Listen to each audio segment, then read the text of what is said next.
Ce jour, nous allons parler de la famille de Jésus-Christ. Vous savez que Jésus aussi a une famille qu'il est important de connaître. La Bible révèle que notre Seigneur Jésus a deux familles importantes.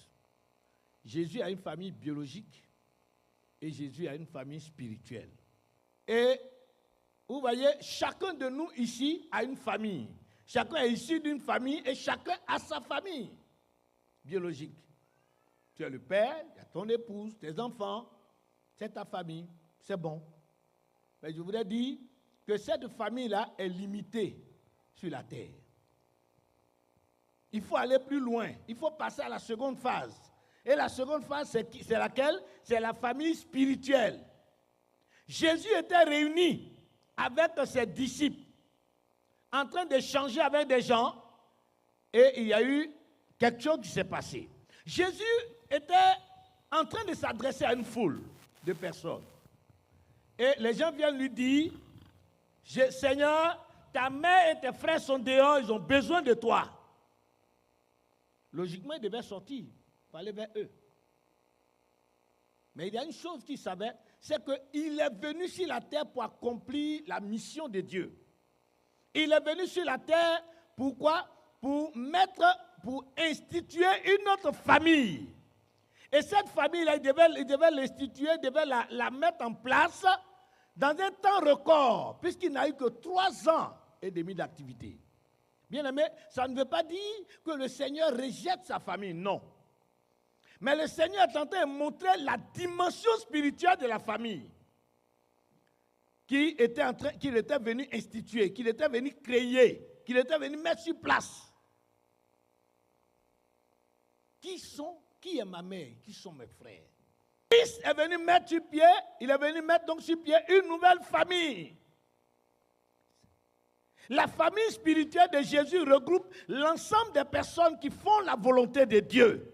La Bible nous dit que Jésus a acquis cette famille au prix de son sang. Pour que la famille spirituelle naisse, il a fallu que Christ aille à la croix. Son sang a coulé.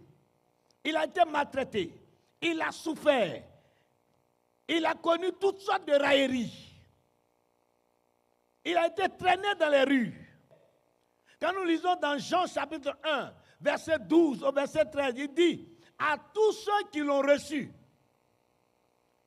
mais à tous ceux qui l'ont reçu, et à ceux qui croient en son nom, la parole leur donne le pouvoir de devenir enfants de Dieu. Jésus venait là donc de montrer une autre dimension. La famille spirituelle. Et cette famille-là, c'est elle qu'on appelle l'Église. L'Église, ce n'est pas le bâtiment dans lequel on prie. C'est parce que nous sommes là qu'on peut dire, ici, c'est telle Église, telle communauté. Je voudrais vous dire, il y a plusieurs communautés chrétiennes sur la terre. Cependant, il n'y a qu'une seule famille de Jésus-Christ. Jésus a une seule famille. Et sa famille, c'est l'ensemble de ceux qui ont cru. Bien-aimé, celui qui ne laisse pas son cœur changer, il ne peut pas faire partie de la famille de Dieu. Par conséquent, il ne peut pas voir la gloire de Dieu dans sa vie. Le Seigneur Jésus a son Église. Il a son Église, qui est sa famille. À tous ceux qui l'ont reçu. C'est le premier principe. Et deuxièmement, à tous ceux qui croient en son nom. Une chose est de recevoir le Seigneur, une autre est de croire en son nom. Croire en son nom, c'est accepter de se soumettre à lui, à sa parole. Si tu crois en son nom, alors la parole donne le pouvoir de devenir enfant de Dieu, lesquels sont nés ni de la chair, de la volonté de la chair, ni du sang, ni de la volonté d'un homme, mais de Dieu. C'est Dieu qui favorise, n'est-ce pas, l'appartenance d'un être humain à sa famille. Alléluia. Par la naissance, on peut appartenir à une nation. Ou bien par l'adoption. Ou par la naturalisation, on peut appartenir à une nation. Mais pour appartenir à la famille de Jésus-Christ, c'est par la transformation. Par la nouvelle naissance. C'est la famille spirituelle de Jésus-Christ qui a droit à la vie éternelle, au paradis. C'est cette famille-là qui va entrer dans la félicité éternelle. Et c'est pour cette famille que Jésus travaille. La Bible dit que Jésus est notre avocat auprès du Père. Il plaide pour notre cause. Jésus travaille pour notre bonheur. Jésus travaille pour notre santé. Jésus travaille pour notre restauration. Jésus travaille pour notre régénération. Jésus travaille pour nous arracher des ténèbres. Si tu es membre de cette famille, le Seigneur prendra soin de toi. Si tu es membre de cette famille, Jésus va s'occuper de toi. Il va combattre tes ennemis. Il va t'arracher des griffes du diable et t'introduire dans sa gloire. Si tu es membre de cette famille, Jésus vient habiter en toi. L'apôtre Paul a dit dans Galates 2:20, si je vis, ce n'est plus moi qui vis. C'est Christ qui vit en moi. La Bible dit que Dieu nous a transportés dans le royaume du Fils de son amour. Pour dire que désormais, nous ne faisons pas partie du règne. Nous ne sommes pas manipulables. Nous ne sommes pas contrôlés par le diable. Le diable et ses agents, le diable et ses esprits méchants n'ont aucun pouvoir sur l'église du Dieu vivant. Jésus prend soin. C'est pourquoi la Bible dit celui qui vous touche. Il dit vous êtes comme la prunelle de son œil. Jésus ne permettra pas que tu sois vaincu. Ce n'est pas possible.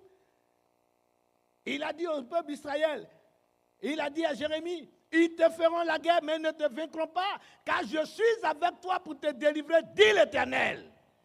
Oh bien, celui qui fait partie de la famille de Dieu, c'est dit, Seigneur, quand il veut poser un acte, Seigneur, est-ce que je dois le faire? Si oui, je fais. S'il dit non, il ne fait pas.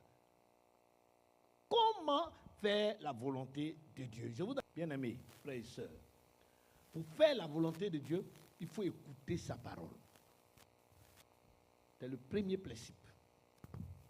Il faut écouter sa parole. Écouter, c'est prêter l'oreille pour entendre, c'est obéir. Vous savez, il y a 3 sources d'inspiration. Il y a nos propres pensées qui nous parlent, notre moi qui nous parle. Il y a les démons qui nous parlent. Le démon, c'est la voix du mal. Et puis, il y a Dieu qui nous parle. Il faut donc avoir le discernement. Qu'est-ce que Dieu dit? L'action de Jésus va au-delà de la science, au-delà de ce que l'on peut comprendre. Qu'est-ce que toi, tu nourris dans ton esprit? Si tu nourris dans ton esprit que tu vas devenir aveugle, tu seras aveugle. Et je te le dis, la vérité. Dans Job chapitre 5, versets 25 à 26, il est écrit « Ce que je crains, c'est ce qui m'arrive. Ce que je redoute, c'est ce qui m'atteint. Et je n'ai ni tranquillité ni paix, mais le trouble s'empare de moi. » C'est clair, c'est écrit. Il faut chercher la face de Dieu. Même là où les gens ont dit ce n'est pas possible, Dieu peut changer cela. Écoutons Dieu. Ça veut dire qu'il faut méditer la parole de Dieu. Ça veut dire qu'il faut être toujours en contact avec Dieu. En priant, Dieu peut te parler. En venant à l'église, pour t'asseoir, écouter la parole, Dieu va te parler. Tu peux être seul, calme, en évitant toute distraction. Le Seigneur va te parler. Il va s'adresser à toi. Deuxième volet des choses. Il dit celui qui écoute la parole et qui la met en pratique. Voici un autre volet important. Mettre en pratique la parole de Dieu, c'est la chose que plusieurs ne veulent pas. En réalité, le chrétien n'a pas le droit de dire, moi, je n'ai pas la force de méditer la Bible. Ce n'est pas possible. Lis ce qui est écrit. Dis à ton voisin, il faut lire ce qui est écrit dans ta Bible. La Bible dit, médite la parole jour et nuit. C'est alors que tu verras quoi? Tu auras du succès. C'est alors que tu réussiras. Dans la parole, toutes les lois, ils sont mentionnées pour nous amener à une vie conforme. Il faut mettre la parole de Dieu en pratique. Ça veut dire quoi? Il faut agir en conséquence. Il faut obéir. Il faut faire ce qu'elle demande. Frères et sœurs, le véritable chrétien est celui qui accorde la priorité à la volonté de Dieu dans sa vie. On est dans le monde, mais on ne doit pas être du monde. Nous sommes des frères et les sœurs de Jésus-Christ. Tous ceux qui font la volonté de Dieu, ceux-là font partie de la famille spirituelle de Jésus-Christ qui est l'Église. L'Église de Jésus. C'est de cette Église-là qu'il dit, les portes du séjour des morts ne prévaudront point contre elle. On peut être membre d'une communauté chrétienne et ne pas être membre de l'église. C'est pourquoi vous pouvez trouver des gens qui sont à l'église qui vivent mal, qui ont une vie bizarre. Ils marchent en ennemi de la croix. On n'en a pas besoin. Es-tu membre de cette famille? Si oui, gloire à Dieu. Sinon, il faut tout faire pour y être membre. C'est ce que Dieu désire, que Dieu vous bénisse.